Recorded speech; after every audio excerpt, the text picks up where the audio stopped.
Hi there, this is Gayatri here, and our topic for today is XLOOKUP.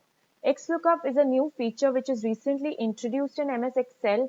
This command would totally eradicate VLOOKUP and make VLOOKUP obsolete because of its own simple way XLOOKUP has come up with.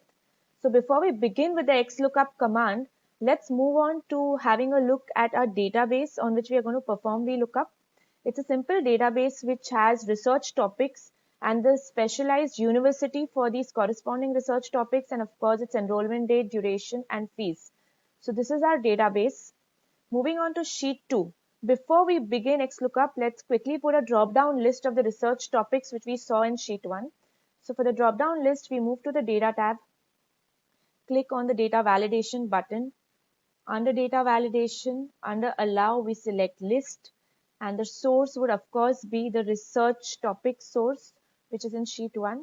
So going to research topics, control shift down arrow, we select the list of research topics, and here we get the list of research topics.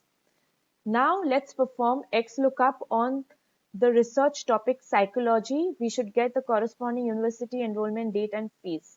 So beginning with XLOOKUP equal to XLOOKUP, let's go parameter by parameter, understand it. It is asking us for a lookup value. So the lookup value is of course psychology, which is our research topic for which we want the university. Next, it is asking us for lookup array. Lookup array means which lookup, the lookup value would fall into which particular lookup array. So we need to provide the lookup array in which psychology would fall. So we move on to sheet 1 and select the research topic in the thin black arrow form column wise, comma.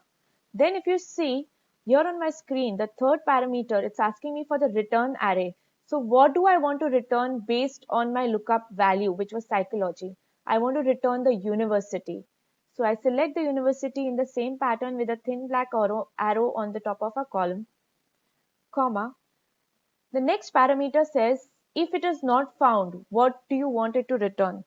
So here I say if it is not found, I want it to return NA, that is not applicable, comma. Then it moves forward to asking me which match mode it is. So we of course want to take an exact match of psychology. So we select 0, comma, and then it asks me how do I want it to search, from first to last or last to search or last to first. So I select the first option by default, bracket close, and I hit enter. So it is as simple, and it really overcomes the difficult parameters of VLOOKUP. Having a look again at XLOOKUP, we do it once again. XLOOKUP, our lookup value remains psychology.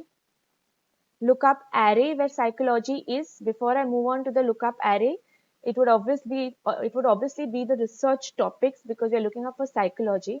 But if you see this time we need to know the enrollment date. So our return array would be the enrollment date. So moving on to sheet 1, our lookup array, which is the second parameter where the psychology falls, would again be in the same pattern, thin black arrow, comma, under research topics. Our return array this time is enrollment date. So we take up the thin black arrow and select the H column where the enrollment date is, comma, and the other parameters are again simple. If it is not found, what do we want to put? We want to put it as an NA in double quotes because it is text. Next, the match mode is the exact match, and then again we want to search from first to last, so it's a 1. So this makes it very simple. You don't need to bother about the column index number. You just return the return column, whichever return parameter you want to, which actually eradicates the column index number from VLOOKUP. Now the enrollment date is coming 44074. So we need to go to the home tab and convert it to a short date format. So we get the enrollment date for psychology to be 31st August, Melbourne University.